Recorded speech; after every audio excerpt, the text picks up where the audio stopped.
talk about insulin resistance. If you could explain what it is, because it gets very confusing, and the different stages where it's insulin resistance of the liver, then insulin resistance of the Yeah. muscle, and then insulin resistance of the fat tissue.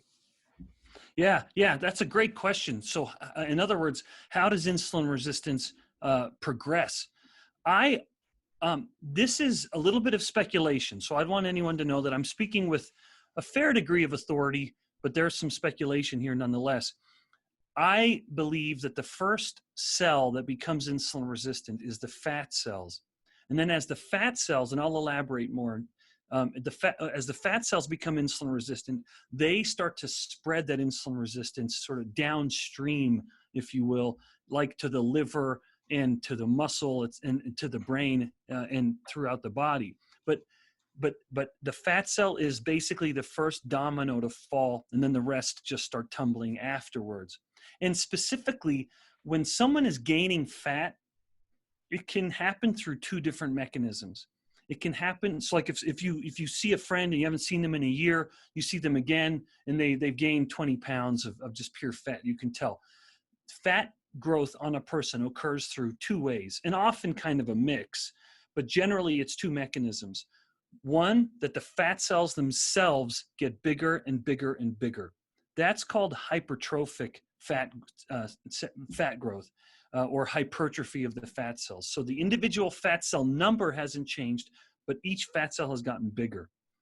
Then the other way of fat tissue growing, or someone getting fatter, is that the fat cells undergo what's called hyperplasia. In other words, we start making new fat cells.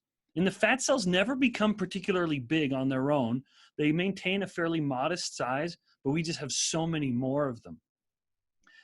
That is actually a healthier way to get fat.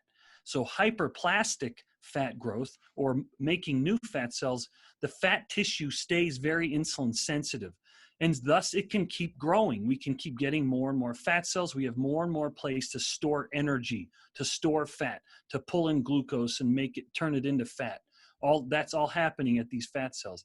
In contrast, when fat cells are only growing through hypertrophy, they get too big, and they basically reach a maximum size, which can be about 4 or 5 times bigger than the normal fat cell, and they cannot get any bigger.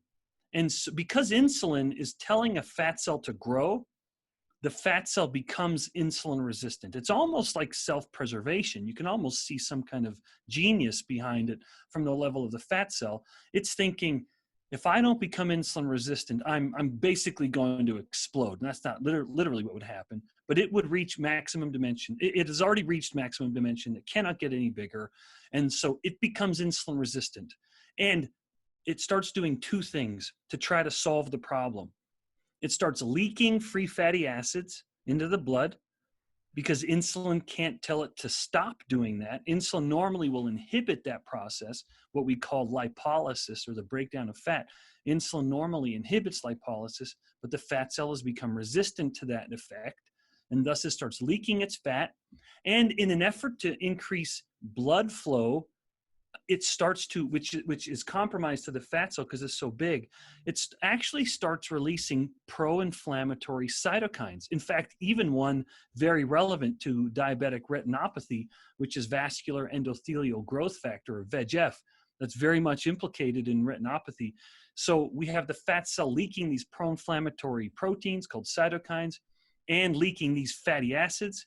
And those two things right there are really the two pillars of the formula that ends up creating insulin resistance. So the insulin resistant fat cell, to kind of bring it full circle, starts leaking these signals that make other cells insulin resistant, like the liver and the muscle and the brain and the gonads, and to potentially exacerbate infertility.